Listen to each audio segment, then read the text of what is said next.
അല്ലെ? എളാപ്പന്റെ മൂത്താപ്പന്റെ ഒക്കെ മക്കള്, എളാമന്റെ മൂത്തമ്മന്റെ ഒക്കെ മക്കള്, ആൺകുട്ടികള്, അവർക്ക് എന്ത് തോന്നാനാണ് എന്ന് നമ്മൾ വിചാരിക്കും. ഫാമിലി മീറ്റുകൾ ഉണ്ടാവുന്ന സമയത്ത്, ഗ്യാതറിങ്ങുകൾ ഉണ്ടാവുന്ന സമയത്ത് അതൊക്കെ ഒരു പ്രശ്നമാണോ എന്ന് നമ്മൾ ചോദിക്കും. പക്ഷെ അവർക്ക് മുമ്പിൽ നമ്മളിങ്ങനെ തുറന്നിട്ട് കൊടുക്കാണ്. എന്താണ്? നിന്റെ ശരീരം ആസ്വദിച്ചോ.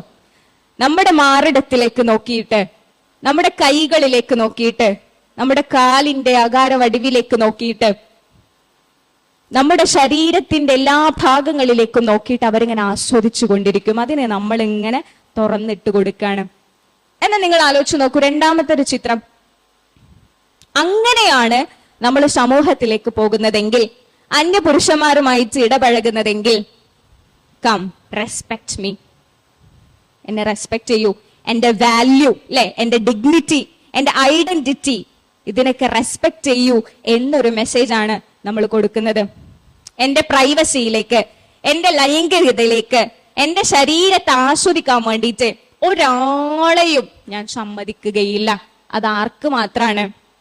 സാക്ഷികളെ മുൻനിർത്തിയിട്ട് എന്റെ പ്രിയപ്പെട്ട എന്റെ ഉപ്പലെ ഒരുവനിലേക്ക് എന്നെ ചേർത്തു വെക്കും, അല്ലെ? സമൂഹത്തിന് മുമ്പിൽ ഇവളെ ഞാൻ ഇണയായി സ്വീകരിച്ചിരിക്കുന്നു എന്ന് പ്രഖ്യാപിക്കുന്ന